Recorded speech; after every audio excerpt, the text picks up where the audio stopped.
My name is Scarlett, and I'm 28 years old.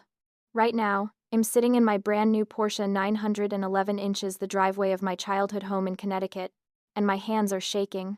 I just drove 3 hours to confront my parents after they showed up uninvited at my apartment yesterday. Here's the thing. They ignored my wedding 6 months ago, never returned my calls, treated me like I didn't exist. But 2 days ago, I posted one photo of this Porsche on social media, and within hours my phone exploded with messages from them saying, "We miss you, we need to talk, family is everything." I'm gripping this steering wheel thinking, so I'm invisible until I have something you want? Time to find out what they really want. Before we dive into this mess, let me know where you're watching from in the comments below. If you've ever dealt with family drama, or felt invisible to the people who were supposed to love you unconditionally, hit that like button so I know I'm not alone. Subscribe because this story gets wild, and trust me, you'll want to hear how I handled what came next. Now let me take you back to where this all started, to the day that broke my heart into pieces. 6 months ago was supposed to be the happiest day of my life. I got married to Tobias in a small chapel in Vermont, surrounded by wildflowers and the people who actually cared about us. Tobias is a high school teacher, the kind of man who spends his own money on supplies for students who can't afford them, who stays after school to tutor kids for free, who makes the world better just by existing in it. I met him through a mutual friend at a community art show, and from our first conversation about the intersection of education and creativity, I knew he was someone special. He didn't have money, or prestige, or any of the things my parents valued, but he had kindness, and integrity, and a heart that chose me every single day. The morning of my wedding, I sat in the tiny getting ready room at the chapel, staring at my phone, working up the courage to call my parents one last time. I had sent them the invitation 2 months earlier with a handwritten note begging them to reconsider, to please just be there for me on this one day. They hadn't responded. Not a card, not a call, nothing. But some desperate, hopeful part of me thought maybe they'd surprise me. Maybe they'd show up at the last minute and prove that blood really was thicker than everything else. My best friend Iris was helping me into my dress when I finally made the call. The phone rang 4 times before my mother Patricia answered with that cold, clipped voice I'd grown up hearing whenever I disappointed her, which was often. "Patricia," I said, trying to keep my voice steady. "I'm getting married in 2 hours. I know you and Dad don't approve, but I'm asking you one last time to please come." There was a long silence, and for just a second I let myself hope. Then she said, "We already told you, Scarlett, we don't approve of this marriage. We're not going to sit there and watch you make a mistake that will embarrass this family." I asked if I could speak to my father, Leonard, hoping maybe he'd be different. Maybe he'd remember teaching me to ride a bike, or helping me with homework, or any of the 1,000 small moments that should add up to unconditional love. But Patricia just said, "Your father and I are united on this," and then she hung up. I stood there in my wedding dress, phone still pressed to my ear, listening to the dial tone and feeling something inside me crack. The backstory makes it worse, or maybe it explains everything. I've always lived in the shadow of my older brother Griffin. Griffin got into Harvard on a full academic scholarship, became an investment banker, pulling in $500,000 a year by the time he was 30, married a corporate lawyer named Genevieve, whose family owned half of Manhattan. Meanwhile, I went to a state school for graphic design, graduated with decent grades but no honors, and spent 5 years scraping by as a freelance designer making maybe $20,000 a year on a good year. My parents saw every choice I made as a reflection on them, and I was the reflection they wanted to hide.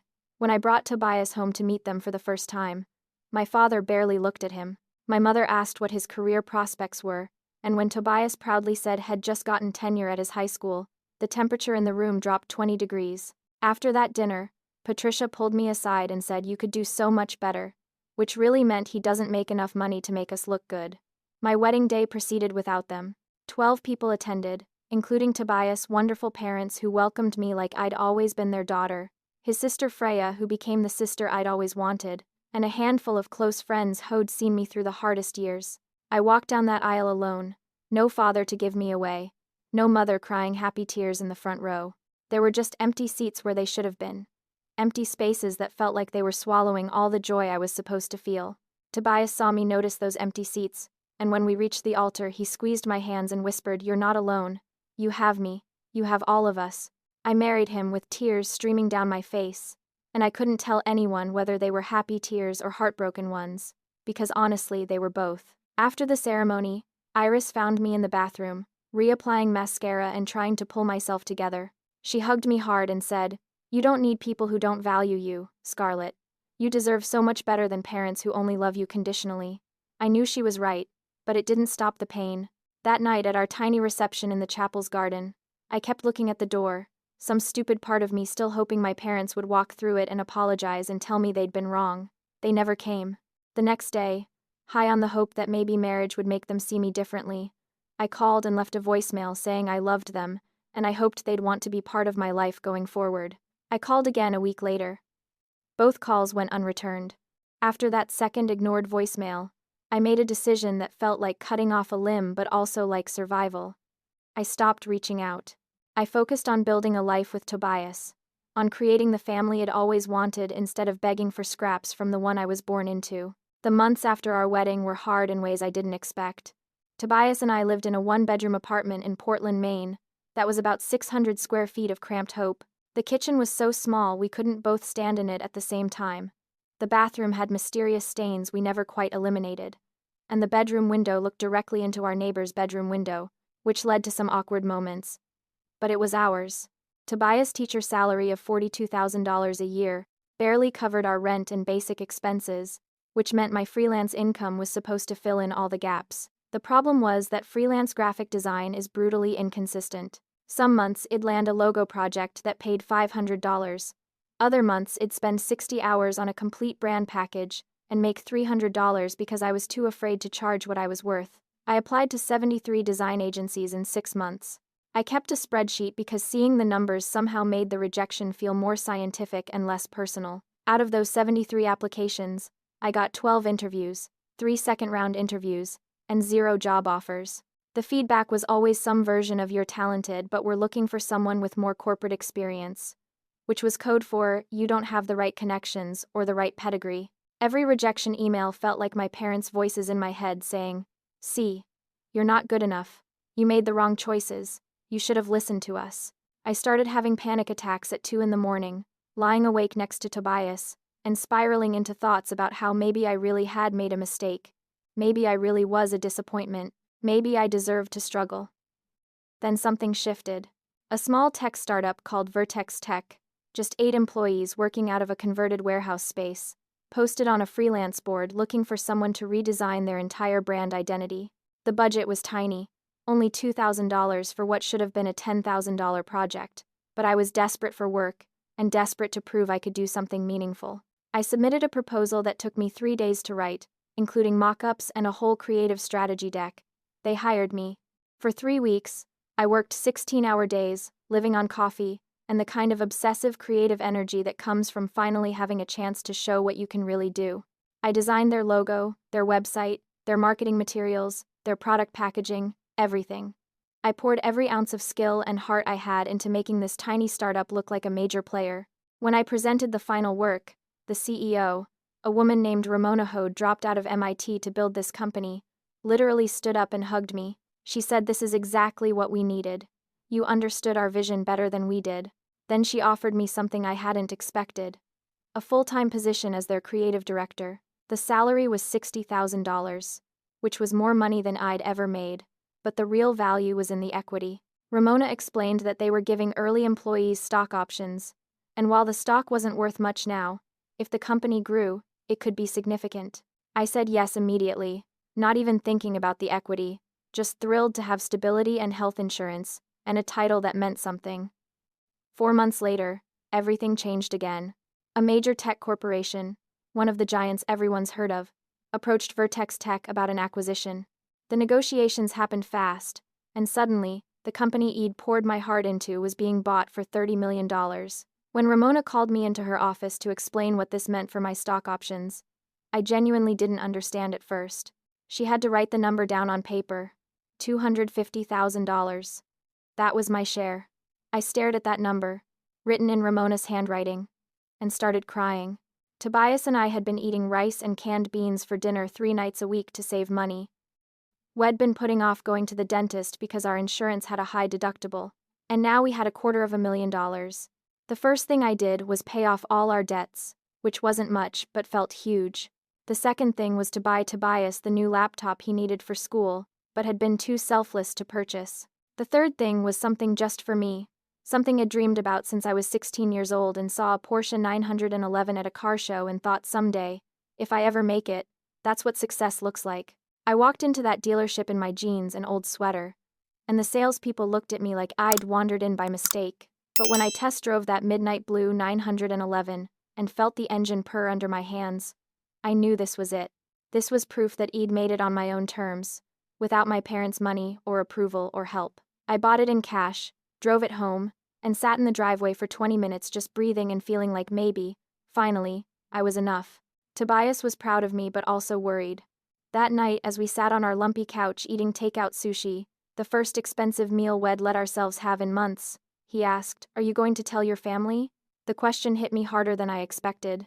Part of me, the part that was still that little girl desperate for her parents' approval, wanted them to know. Wanted them to see that I'd succeeded without them, that I'd built something real and valuable. But the bigger part of me, the part that had grown up in the 6 months since they'd skipped my wedding, said, why should I? They made it clear I don't matter to them. Tobias understood, but he also knew me well enough to see that I was still carrying that hurt, still hoping for something from people who'd proven over and over they couldn't give it. 2 days before I found myself sitting in my Porsche outside my parents' house, I made what seemed like a completely innocent decision. I posted a photo on Instagram. Nothing fancy, nothing calculated, just a simple picture of me standing next to my new car in our apartment complex parking lot. The caption was straightforward: dream car, hard work, grateful. I didn't tag my parents or my brother, wasn't trying to make a statement to them specifically. My Instagram was public, had about 1,500 followers, mostly from my design work and college friends, and I posted maybe once a month. This felt like a moment worth documenting, worth celebrating, so I shared it. Within an hour, my phone started buzzing. The first notification was a direct message from my mother, Patricia. The preview on my lock screen said, "Scarlett, we've been trying to reach you." My heart literally skipped a beat. For just a second, I let myself hope that maybe they'd had a change of heart. Maybe they'd realized how badly they'd hurt me and wanted to make amends. Then I opened my phone and checked my recent calls list. No missed calls from my parents. Not one. Not in 6 months. The most recent call from them was from 8 months ago, before I'd even gotten engaged, when my mother had called to ask if I could house sit while they went to Europe for 3 weeks. I'd said no because Tobias and I were just starting to date seriously, and she'd been annoyed. That was the last time we'd spoken. The messages kept coming. My father, Leonard, texted, "Your mother and I would love to see you. It's been too long. We miss our daughter." My brother, Griffin, who hadn't responded to my wedding invitation or the birth announcement I'd sent when Tobias' sister had a baby and made us aunt and uncle, suddenly messaged, "Hey sis, heard you're doing well. We should catch up soon. Family is important." I felt physically sick. The timing was so obvious it was almost insulting. For months I'd been invisible to them, and now that there was visible proof of success, suddenly I was family again. Suddenly I mattered. Then came the flood that made everything crystal clear. My parents' friends started commenting on the Instagram post. Patricia's book club friend Estelle wrote, "Patricia must be so proud of you. What an accomplished daughter." My father's golf buddy Wallace commented, "Leonard, your daughter is killing it.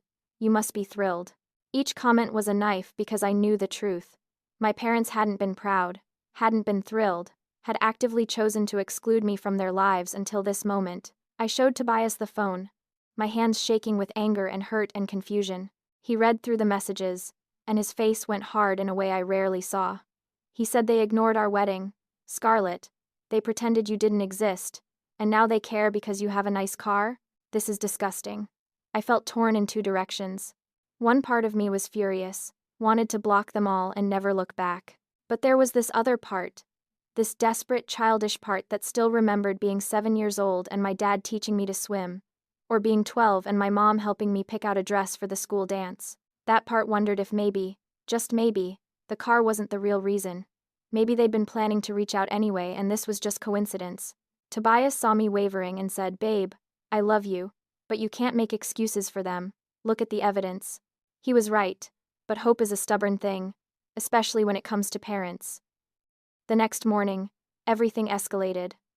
I woke up at 8 to someone pounding on our apartment door. Tobias and I were both in pajamas, confused and half asleep. wondering if it was an emergency. I opened the door, and there they were, Patricia and Leonard, dressed like they were going to brunch at the country club. All smiles, acting like showing up unannounced at the home of the daughter they'd ignored for half a year was completely normal. Patricia actually spread her arms wide and said, "Surprise. We wanted to see you in person. We've missed you so much." Leonard stood behind her nodding, saying it's been too long. "Sweetheart, we thought we'd make the drive and reconnect." I was so shocked I couldn't form words. They'd never visited my apartment, not once in the 2 years Tobias and I had lived there. They'd never even asked for the address. And now here they were, acting wounded that I looked surprised. Tobias stepped up beside me, his teacher voice coming out, firm and clear. "You can't just show up here after 6 months of complete silence."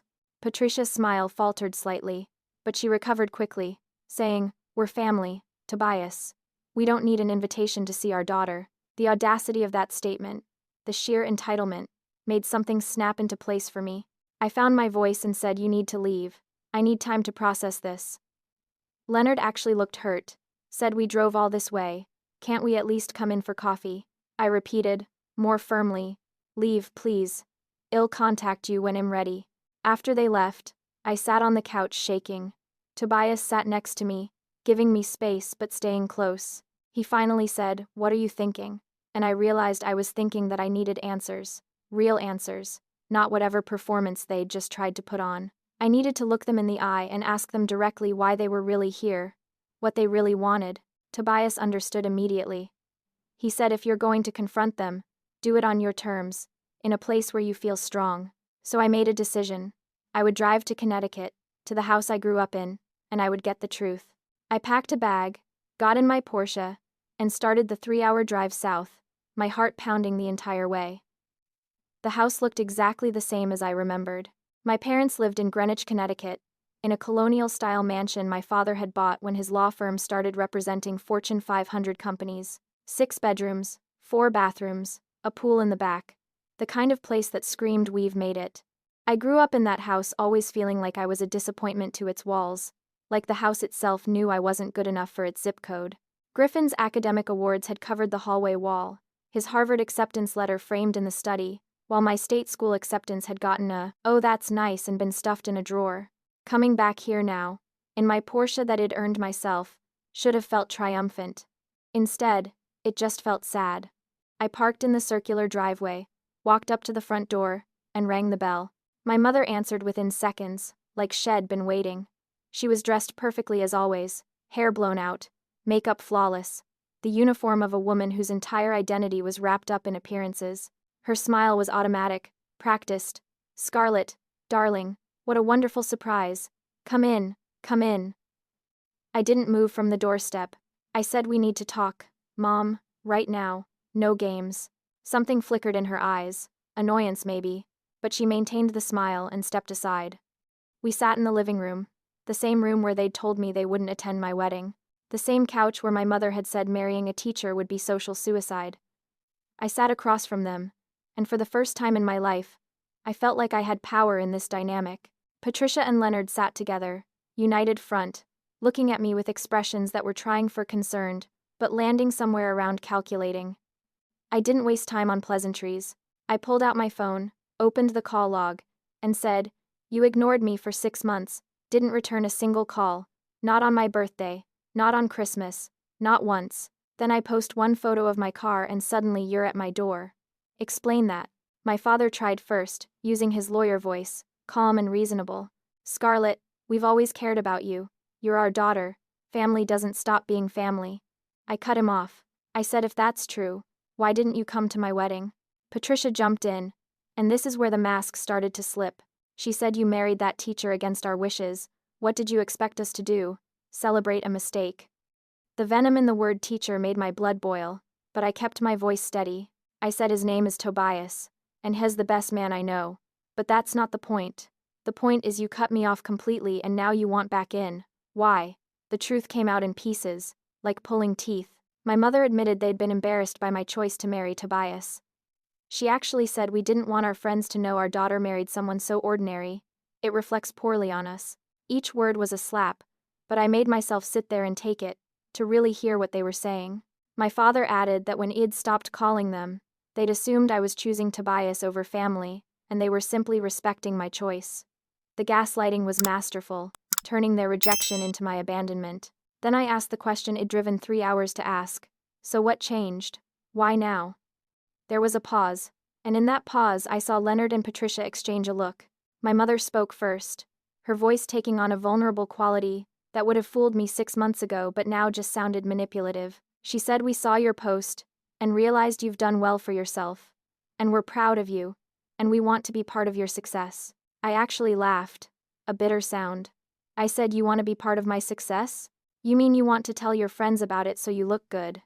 That's when Leonard got defensive. He said, "We raised you, we paid for your education, you owe us gratitude and respect." And there it was. The transactional nature of their love laid bare. Every birthday gift, every tuition payment, every moment of parenting had been a loan in their minds. Something I was supposed to pay back with obedience and reflected glory. I stood up to leave because I couldn't breathe in that room anymore. Couldn't sit across from people who saw me as an investment rather than a daughter. But before I could get to the door, Patricia said something that stopped me cold. She said, "The truth is, Scarlett, we need your help. We're in some financial difficulty, and when we saw you had money, we thought family helps family in times of need." The audacity was breathtaking. They wanted money. That's what this whole thing was about. Not reconciliation, not love, not regret for missing the most important day of my life. They saw my Porsche and decided I was an ATM they could access by playing nice. I turned around slowly. I said, "Let me get this straight. You ignored my wedding because I married someone you thought was beneath us. You cut me off completely for 6 months, and now you want me to give you money?" Patricia actually had the nerve to look wounded. She said, "When you put it that way, it sounds terrible, but family is supposed to support each other." Leonard added, "We gave you so much growing up, it's time you gave back." This was the first real attack, the emotional manipulation and guilt-tripping designed to make me feel like I was the bad person for not immediately opening my wallet. I said, "How much? Just tell me how much you think I owe you for the crime of being born your daughter." My father said they needed $75,000 to cover some debts. My mother quickly added, "And of course we'd pay you back. This is just a temporary situation." I looked at these people, these strangers wearing my parents' faces, and felt something inside me die and simultaneously be born.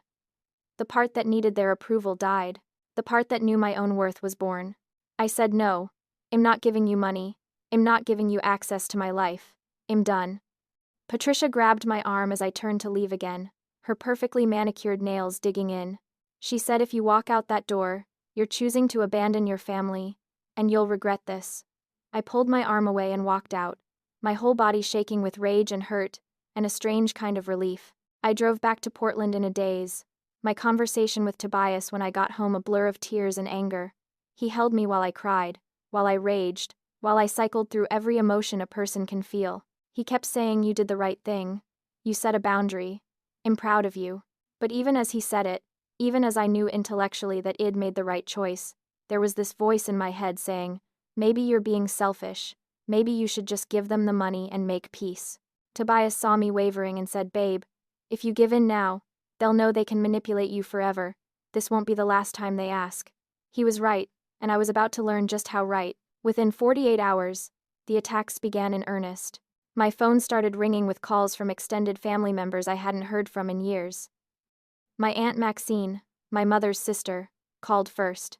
Her voice was cold with judgment as she said, "I heard you refused to help your parents in their time of need. How could you be so selfish after everything they've done for you?"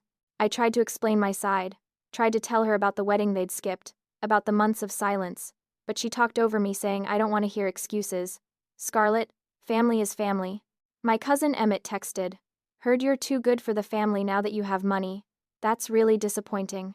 My Uncle Bernard left a voicemail saying he'd always thought I was smarter than this, that turning your back on your parents was unforgivable. The messages kept coming, a steady stream of guilt and judgment from people who knew nothing about the actual situation. Nobody asked for my side of the story. Nobody questioned my parents' version of events. They just believed Patricia and Leonard's narrative. Ungrateful daughter comes into money and abandons her struggling parents. Then Griffin called, and somehow that hurt worse than all the others. Griffin and I hadn't been close in years, the golden child and the disappointment operating in completely different orbits, but he was still my brother, and some part of me had hoped he'd understand. Instead, his voice on the phone was tight with anger. He said, "Mom and Dad are in financial trouble, and you're driving around in a Porsche. That's disgusting, Scarlett." I tried to explain, my voice shaking. "They ignored my wedding. They only reached out when they saw I had money. They don't actually care about me." Griffin scoffed. He said, "They're our parents. You help them no matter what. That's how family works. Grow up." Then he hung up on me. I sat staring at my phone, feeling like the world was tilting. How had I become the villain in this story? How had my parents managed to flip the script so completely? Then I saw the social media posts starting. My mother, who rarely posted anything personal, suddenly started sharing vague posts about ungrateful children and family betrayal. She posted a quote that said, "The saddest thing about betrayal is that it never comes from your enemies," with a sad face emoji. Her friends flooded the comments with support, asking if she was okay, sending virtual hugs. Nobody tagged me, nobody said my name, but everyone in our social circle knew exactly who she was talking about. My father shared an article about elder care and the responsibility of adult children, with a caption about how you raise your kids to be independent, and then they forget where they came from. The comments were all sympathy for him, all judgment for the unnamed, ungrateful child. I watched this character assassination happen in real time. Watched my reputation be shredded by people who'd never even met me. My phone was blowing up with messages, half from people taking my parents' side, half from acquaintances being nosy and asking what was going on. The stress was crushing, making it hard to sleep, hard to eat, hard to focus on anything else. Tobias suggested I fight back, post my own version of events, tell people the truth about the wedding they'd skipped and the money they were demanding. But I couldn't bring myself to do it. Airing my family's dysfunction publicly felt like admitting defeat, like stooping to their level. I also knew that in the court of public opinion, parents usually win. People want to believe that parents love their children unconditionally, that family is sacred, and anyone who goes against that narrative gets painted as the villain. So I stayed silent, and the silence felt like drowning. One night, about a week into this nightmare, I hit a breaking point.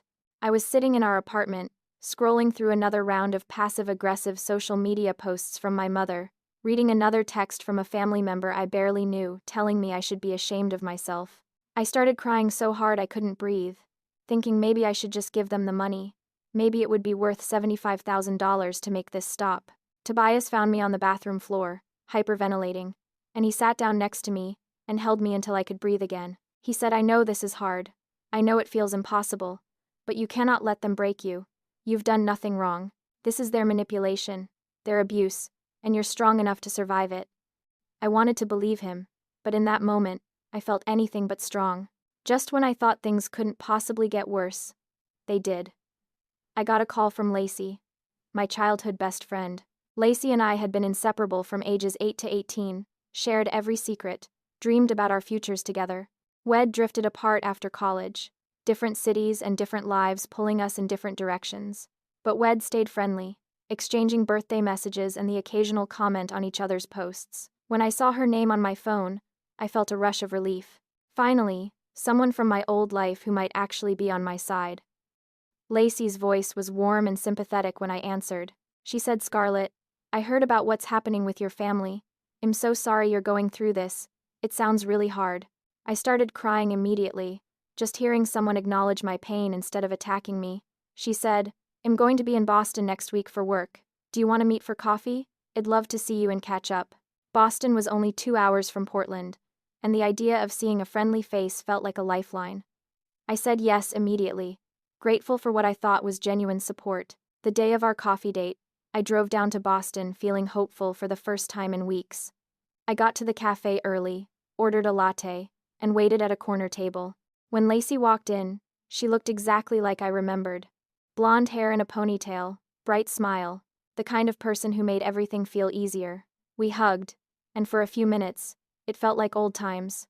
She asked about my wedding, about Tobias, about my job, and I told her everything, the words pouring out in a grateful rush. She listened, nodded in all the right places, made sympathetic noises. I thought I'd finally found an ally. Then she said, carefully, almost too carefully, "You know, I've been talking to your mom." My stomach dropped. Lacey continued, her voice still friendly but with an edge I was starting to recognize. "She's really hurt, Scarlett. She feels like you've shut her out." I started to defend myself, to explain about the wedding and the money demand, but Lacey held up a hand. She said, I know there are two sides to every story, but I have to be honest with you. As your friend, your parents are really struggling financially, and you do have the means to help them, and I think you need to seriously consider whether pride is worth destroying your family over. I felt like I'd been slapped. I said, Lacey, they demanded $75,000 from me after ignoring me for 6 months, after missing my wedding. How is that pride? She leaned forward, her expression earnest in a way that made my skin crawl. She said, sometimes we have to be the bigger person. Sometimes we have to extend grace even when it's hard. Your mom told me she's tried to apologize, but you won't even take her calls.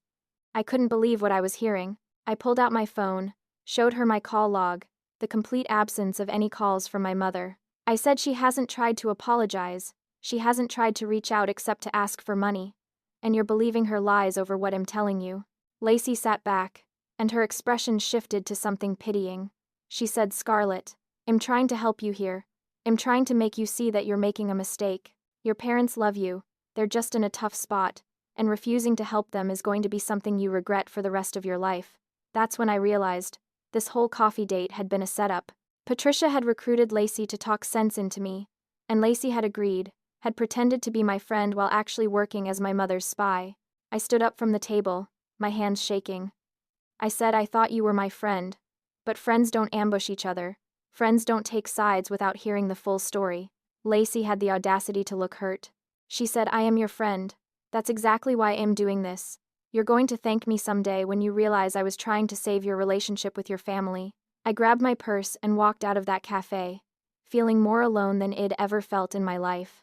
The betrayal from Lacey hurt worse than the attacks from distant relatives, because I'd trusted her. I'd thought she was safe. The hits kept coming. 2 days after the Lacey ambush, I got a call from an unknown number. I almost didn't answer, but something made me pick up. A professional male voice said, Is this Scarlett? This is Howard Fletcher from Fletcher & Associates. I'm calling on behalf of your parents, Patricia and Leonard. My blood ran cold.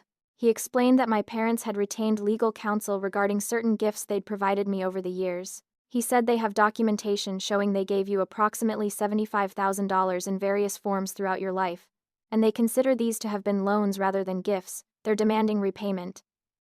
I couldn't speak for a moment. When I found my voice, I said, that's insane. They helped pay for some of my college, maybe $10,000 total, and that was presented as a gift, as parental support. The lawyer's voice remained neutral. My clients have bank records and receipts that tell a different story, Miss Scarlett, and they're prepared to pursue legal action if necessary. I asked if he was seriously threatening to sue me, and he said we prefer to settle these matters outside of court. But yes, litigation is an option if you refuse to cooperate. After I hung up, I sat on my couch in stunned silence. This was a new level of cruelty, using the legal system to intimidate and harass me. I knew my parents' claim was absurd, that any reasonable court would throw it out, but even frivolous lawsuits cost money to defend against, cost time and stress and energy. This was the fourth major attack, and it was designed to break me, to make giving them money seem like the easier option than fighting. I called in sick to work, something I never did, and spent 2 days barely leaving my bed. I questioned everything. Was I being selfish? Was I in the wrong? Should I just pay them and end this nightmare? Tobias kept reminding me that giving in to bullies only encourages more bullying, but the strength to fight was draining out of me with each new assault. On the 3rd day of my despair spiral, something shifted. I woke up angry instead of sad, and the anger felt like fuel. I was done being a victim, done letting my parents control the narrative, done letting fear make my decisions. I got out of bed, showered for the first time in 2 days, and made a plan. First order of business. I started documenting everything. I went through my phone and took screenshots of every text message from my parents, every voicemail, every social media post. I created a folder on my computer with a timeline of events, dates and times, and exact words. If this was going to be a war, I needed ammunition. Next, I called a lawyer of my own. I found Colette, a family law attorney who came highly recommended, and who agreed to meet with me that same day. I brought my folder of evidence to her office, and she spent an hour going through everything with a careful, analytical eye. When she finished, she looked up at me and said, Your parents have absolutely no legal standing to sue you for gifts they gave years ago. This is harassment, pure and simple. The relief I felt was physical, like a weight lifting off my chest. Colette drafted a cease and desist letter that was professional but firm, making it clear that any further legal threats would be considered harassment, and responded to accordingly. She sent it to Howard Fletcher that afternoon. Within 24 hours, the legal threat evaporated. Fletcher called Colette to say his clients had decided not to pursue the matter after all. Colette told me this was typical. Bullies back down when you stand up to them. This was my first real victory, small but significant. I'd faced down their intimidation, and won. It made me realize I was stronger than I'd been giving myself credit for, that I didn't have to just take their abuse. Then something unexpected happened. I got a call from my cousin Nell, Patricia's niece, someone I'd met maybe 5 times in my entire life. Nell was in her early 40s, lived in New Hampshire, had always seemed kind but distant. Her voice on the phone was nervous as she said, "Scarlett, I hope it's okay that I'm calling. I got your number from the family directory. I need to tell you something important about your parents." We agreed to meet at a diner halfway between Portland and her town. Sitting across from Nell in a vinyl booth, watching her stir sugar into her coffee with shaking hands, I had no idea what to expect. She finally looked up at me and said, "I've been watching what your mom has been doing on social media, the things she's been saying about you to the family, and I can't stay quiet anymore because it's not true. None of it is true." She told me that she'd been at a family gathering a few weeks earlier, where Patricia had been complaining about her financial troubles, and Nell had asked some pointed questions. The truth Nell uncovered was shocking. Patricia and Leonard weren't in financial trouble because of some unavoidable crisis. They were in debt because Leonard had made a series of terrible investments trying to keep up with his wealthier friends. Nell explained that my father had sunk money into a friend's real estate development that went bust, had bought a vacation condo in Florida to impress his golf buddies, even though they couldn't afford it, had leased luxury cars they didn't need. They'd made stupid, ego-driven choices, and were now facing the consequences. More importantly, Nell said they weren't actually broke. They were just over-leveraged and embarrassed. They had assets, they had retirement accounts, they just didn't want to liquidate anything or downsize their lifestyle. Asking me for money was easier than admitting to their friends that they'd screwed up. Nell said your mom has been telling everyone you refuse to help them in their desperate time of need, but that's a complete lie. They're not desperate, they're just proud and manipulative. She offered to tell other family members the truth if I needed her to be a witness to my parents' actual financial situation. I almost cried with gratitude.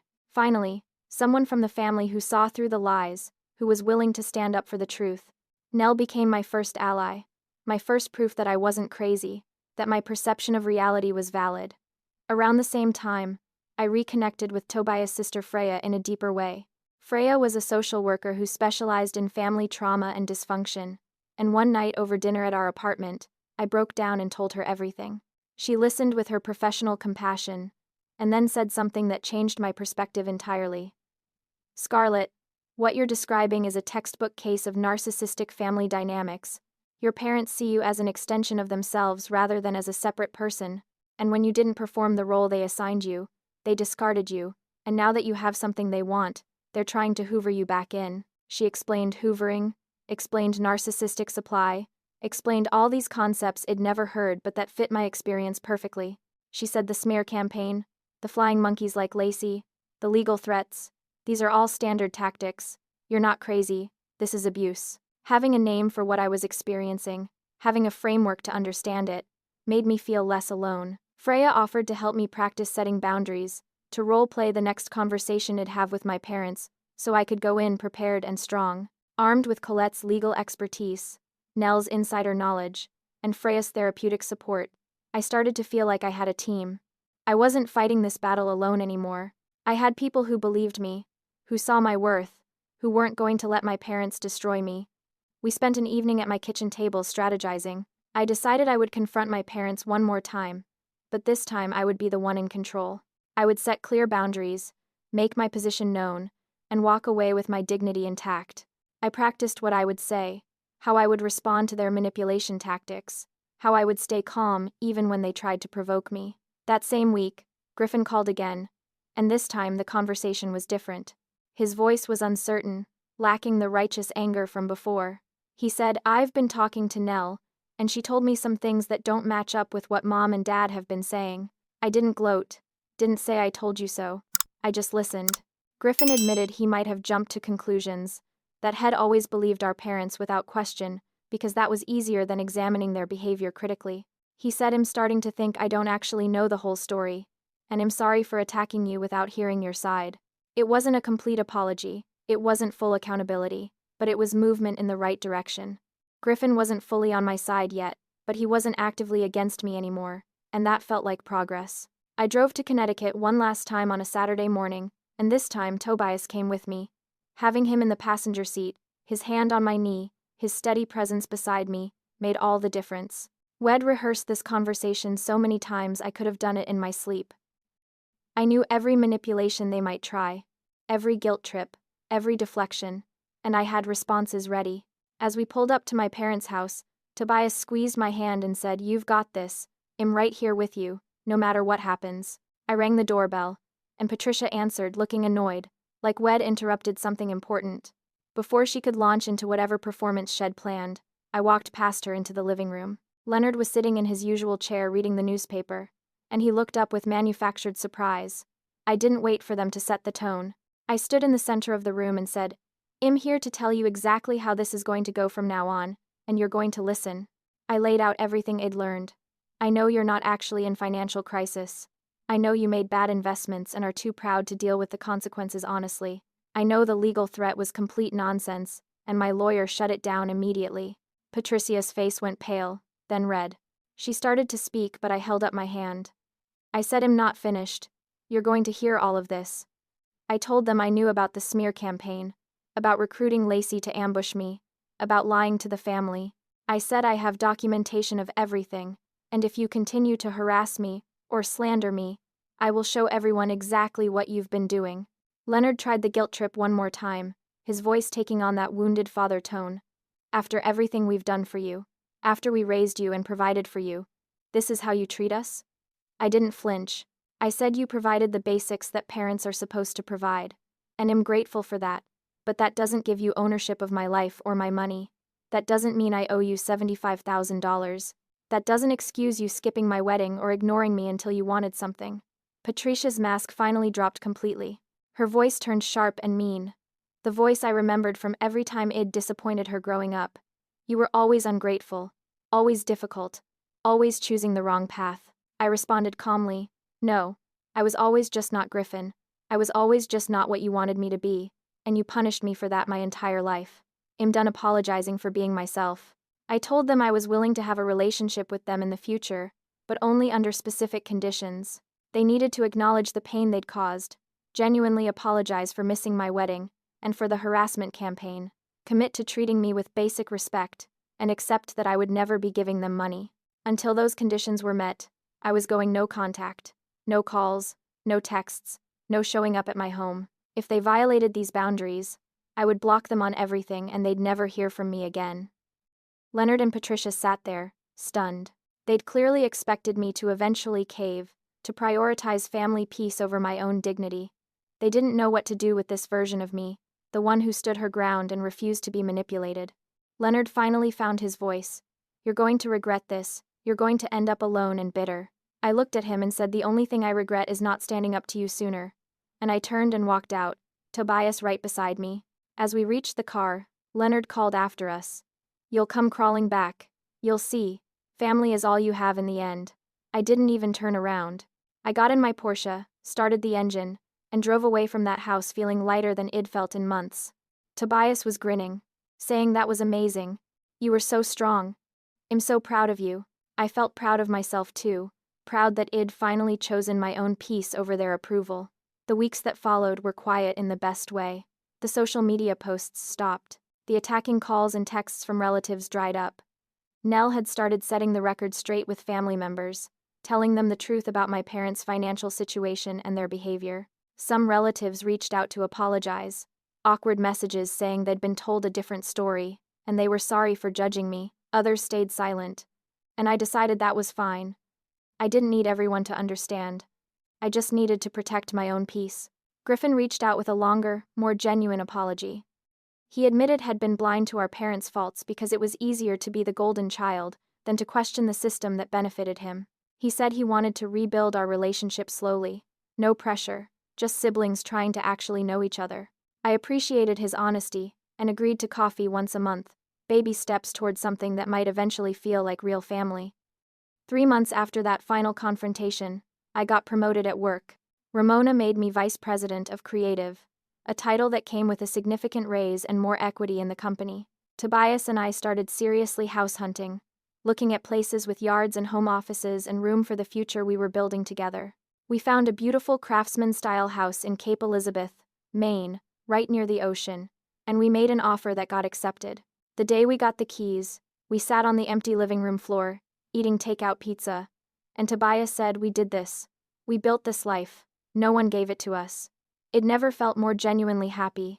6 months after Id walked out of my parents' house, my life looked completely different. Tobias and I were settled into our new home, a 3-bedroom craftsman with original hardwood floors and a porch that looked out over the water. Wed painted the walls colors we actually liked, hung art Wed collected together, created a space that felt like us in every corner. Id started therapy to work through the complicated grief of losing parents who were still alive, of accepting that they might never be capable of the love Id always hoped for. My therapist, a woman named Claudia who specialized in family estrangement, helped me understand that I wasn't responsible for fixing them or for maintaining a relationship at the cost of my mental health.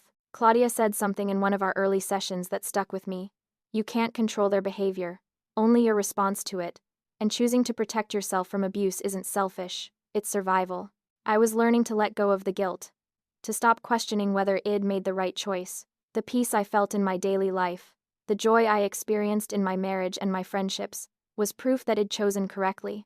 It stopped waiting for my parents to change, and started building a life that didn't require their participation to be meaningful.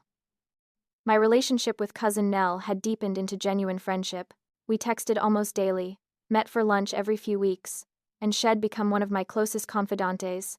Shed dealt with her own issues with Patricia over the years, and understood the specific pain of loving someone who couldn't love you back in a healthy way. Griffin and I continued our monthly coffee dates, and slowly, carefully, we were discovering who we were to each other, without our parents' narratives shaping the dynamic. He told me once that watching me stand up to them had made him examine his own relationship with them, had made him realize he'd been performing for their approval his entire life. He was starting his own therapy, working through his own stuff, and I was proud of him for it.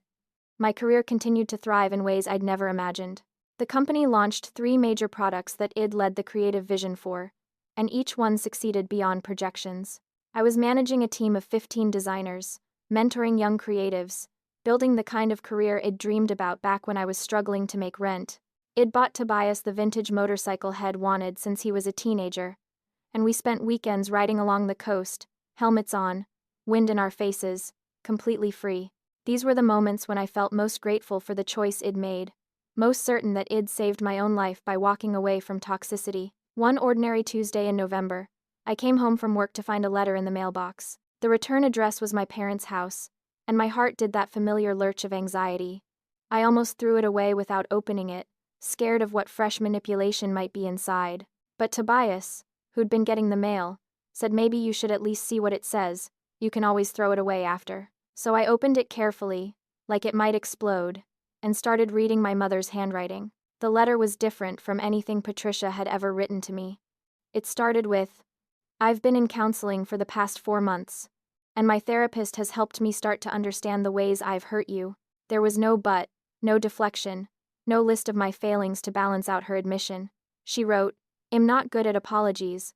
I never learned how to take accountability, but I'm trying to learn now." She acknowledged missing my wedding, acknowledged the money demand, acknowledged the smear campaign.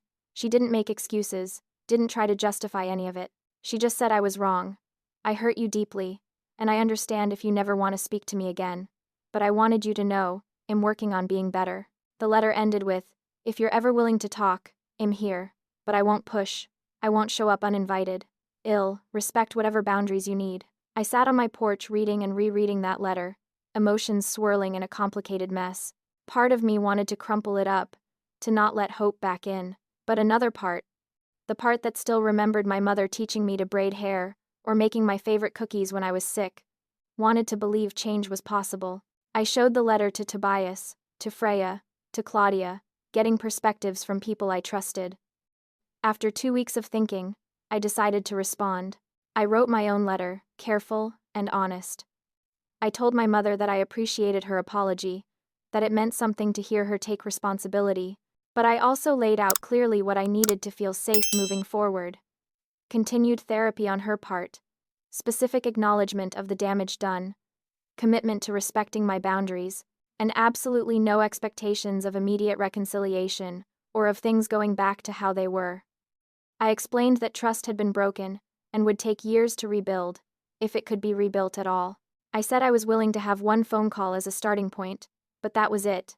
No promises beyond that. I sent the letter and tried not to obsess over what would come back. 2 weeks later, Patricia responded. Her letter was better than I'd expected. She agreed to all my terms, acknowledged that rebuilding trust would be a long process, thanked me for even being willing to consider talking. We scheduled a phone call for the following month, late December, giving both of us time to prepare. When the day came, I sat on my porch wrapped in a blanket, phone in hand, Tobias inside giving me privacy, but close enough if I needed him. The conversation was awkward and painful, and honest in ways we'd never been before. Patricia didn't try to minimize what she'd done, or rush past the hard parts. She listened when I told her how much it had hurt to walk down the aisle alone, how betrayed I'd felt by the money demand, how scared I'd been during the smear campaign. She apologized again, her voice cracking, and for the first time in my memory, I believed her. We talked for an hour, and when we hung up, I didn't know if we'd ever have a healthy mother-daughter relationship, but I knew we'd taken a real first step. Over the following months, Patricia and I had occasional phone calls, always with boundaries, always with me prioritizing my own mental health. My father sent his own apology letter eventually, shorter and more stilted than my mother's, but still meaningful. I didn't know if they'd sustain this change, if they'd backslide into old patterns, but I was prepared either way. I'd learned that I could survive without their approval, that I could build a life full of love and success and meaning without their participation. If they wanted to be part of that life, they'd have to earn it, and I was okay with that taking time or not happening at all. The biggest gift of this whole painful experience was learning my own worth. I'd spent my entire life trying to be good enough for people who'd set the bar in an impossible place, and walking away from that game had freed me in ways I was still discovering. I had a marriage built on respect and genuine partnership, a career I was proud of, friendships with people who loved me for who I actually was, not who they wanted me to be. I had a brother who was doing his own healing work and becoming someone I might actually be close to someday. I had a chosen family in Freya and Nell and my work friends who showed up for me consistently. One evening in late spring, almost a year after that Instagram post that had started everything, Tobias and I were sitting on our porch watching the sunset paint the sky pink and orange. He reached over and took my hand, and asked, "Do you ever regret buying the Porsche?" I laughed, really laughed, and said no, not even a little bit. That car forced everything into the open. It made them show their true colors. It gave me the clarity I needed to walk away. He nodded, then said, "You know what I love about you? You turned their rejection into rocket fuel. You built something incredible out of their failure to see you." I kissed him, grateful for this man who'd stood beside me through all of it, who'd never once suggested I should just give in to keep the peace. As the sun dipped below the horizon, I thought about the lesson I'd learned through all of this. Sometimes people show you who they are, and the kindest thing you can do for yourself is believe them the first time. My parents had shown me their love was conditional, transactional, tied to how I made them look, rather than who I actually was. Walking away from that wasn't giving up on family. It was choosing to build a different kind of family, one based on mutual respect and genuine care. I didn't know what the future held with my parents, whether we'd ever have something real, or whether we'd stay in this careful, boundary distance forever. But I knew it'd be okay either way, and that certainty was its own kind of freedom. I used to think I needed my parents' love to be complete, to be worthy, to matter. Now I know the truth. I was always complete, always worthy, always enough. They just couldn't see it, and that was their loss, not mine.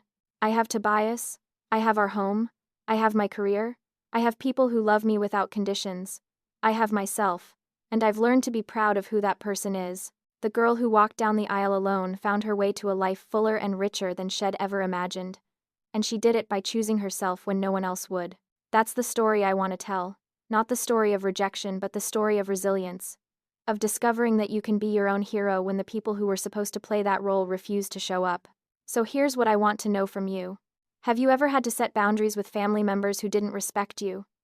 Have you ever walked away from toxic relationships, even though it hurt?